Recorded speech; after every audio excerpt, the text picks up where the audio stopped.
Hi guys, so last night Amanda and I finally had a chance to sit down and watch the premiere of The Orville on Hulu, and I absolutely loved it. I am adoring this so far, and partially more because of what I see could be the future of this series rather than just what I saw in that premiere, and that already instilled a lot of faith in me, and it really was a breath of fresh air, and I usually hate that phrase, but it really fits, and I'll explain why. First of all, I really enjoyed all the characters, got a little more involved with them, more than I thought in this short premiere episode. It was great to see Penny Johnson-Gerald back, Cassidy Yates, because I'm a huge Deep Space Nine fan, Deep Space Nine for life.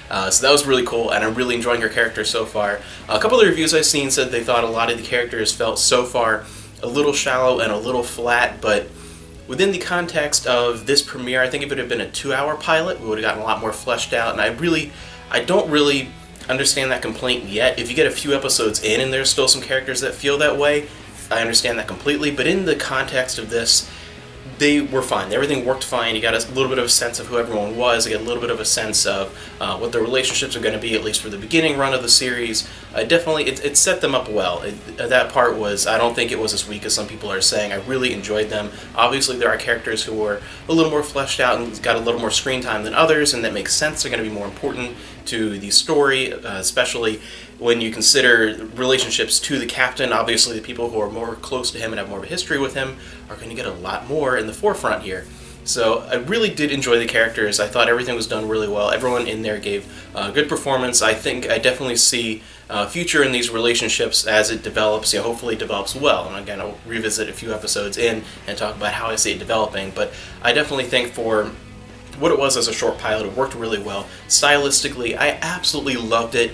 Tonally and visually, it was a little bit different. Visually, it was very Star Trek The Next Generation, not just in the ship design and things like that, but the color scheme, the lighting levels, everything looks very much, even like the bridge itself, it feels very much Next Generation, everything about it. But there were elements of the original series in there, and tonally I think it actually fit the original series a little more than Next Generation. It was like a great fusion of the two of those, and it was done in a way that was very heartfelt and very faithful, in a way that was very much, you could tell it was a fan of Star Trek really making it in a way it feels almost like a new Star Trek, and it never goes into the level of parody that I thought it was going to enter into, partially because of the way Fox was advertising it, and that's one issue that I think could come up. Fox, they've never really done a very good job of advertising sci-fi shows faithfully, and that could hurt it a little bit in the long run, its relationship with Fox, or that could be a strength in that Seth MacFarlane has a big relationship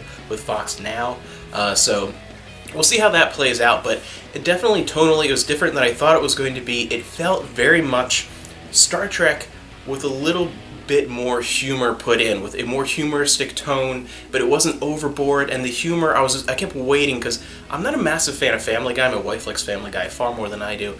I kept waiting and like, please don't go into that realm of being just kind of crude humor for the sake of crude humor, like fart joke and that kind of stuff, and it never quite went there. It was very somewhat modern, realistic banter, very kind of humor focused, but never really went too crazy with it, and had a much better balance than I thought. Really going into this, I thought it was going to be much more humor focused, and the more serious, more sort of sci-fi elements would take a back seat, and it ended up being the other way around. I actually think I foresee there being a few serious, very character-driven episodes in the future with comedic moments. I definitely think it's going to be a much more balanced show than I was initially anticipating. It's definitely a very funny show, but I think it's going to have a lot more in common with the themes and tones of the original series and Next Generation than I had expected.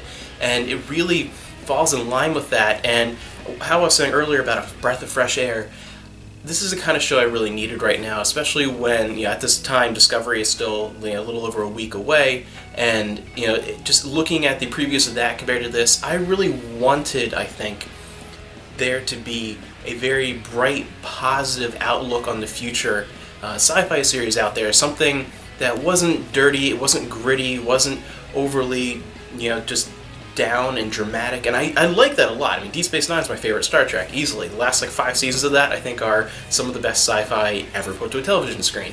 But at the same time, I really was yearning for something more along the lines of the Next Generation or the original series, and this really, I think, fills that void and takes a more comedic tone that really separates it, I think, and I think it makes it work better because it's not just a Star Trek imitation, then it's a reinterpretation of the themes and ideas and the look and feel of those two Star Trek series. It really is taking those and interpreting through a more humoristic look, and just I really like it so far. Again, I think it could go a couple ways. It's still my worry, but less so that it's possible that it could have some, it could drag on with the humor. It could, not necessarily run out of ideas, but again, as someone who's not a huge Family Guy fan, I always worry a little bit in the back of my mind as I was watching this more humoristic take that, keep that balance. Don't let the humor take over, and don't let it turn into a parody. Don't let it, I love Spaceballs, I love Galaxy Quest, but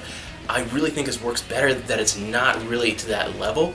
I really think this is an interesting, fun sci-fi series that I'm really going to enjoy, and I love all the little Star Trek hints. I mean, even so much as in the background, of the captain's office, you have the books and the little fake fishbowl. Anyone see that in there? It's very like Captain Picard, but just all these little hints dropped throughout the whole thing stylistically. That were very reminiscent of it. It's very much feels like a passion project, and that's one thing that I have always liked about Seth MacFarlane, even though I'm not always the biggest fan humor-wise. I do appreciate when I hear him talk in interviews about his love and passion for Star Trek and things, and even the passion that he definitely puts into his work, even if I'm not the greatest fan.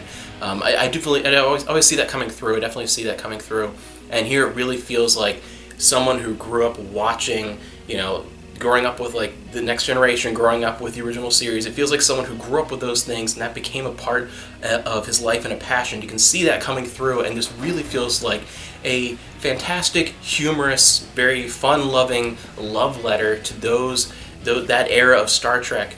And even things like the obvious holodeck, it's very Next Generation looking, and everything is just, it's great. As someone who grew up watching reruns of the original series and growing up with the Next Generation, things like that, and moving into Deep Space Nine, Voyager, I really loved this. It's something I'm really looking forward to, and I'll do another video after the premiere of Discovery, kind of talking about the two premieres against each other, and I have a little more hope for Discovery than I initially did, just from things like the theme song was just recently released, and it's not, it's been a long road, and just it actually feels Star Trek and feels good. So I don't know, I'm still kind of worried about it, but I'm going and trying to have a little more of a positive attitude. But the Orville so far, I am absolutely in love with it. I know some people have complaints, but I don't see it at all. I don't get it. I absolutely love it so far. As a lifelong Star Trek fan, the Orville is something I really wanted right now, and really is getting me involved in a current TV show, which hasn't happened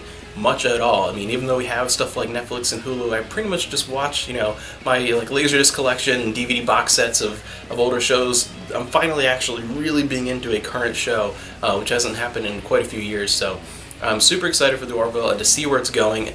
Again, it's only been one episode, so the future I see for it is very bright, and I think it's going to be fantastic, but you never know until we're at least a few episodes in where things are going to kind of be geared towards. But so far I'm really liking it, and again, I like the balance more than I thought that I was going to. I like that it's just humorous, but it's not just a comedy.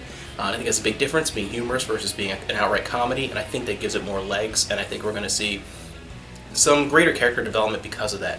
So far, the Orville, 2 big thumbs up, absolutely loving it, and let's hope that it improves as the first season goes on and gets even better and stays fantastic.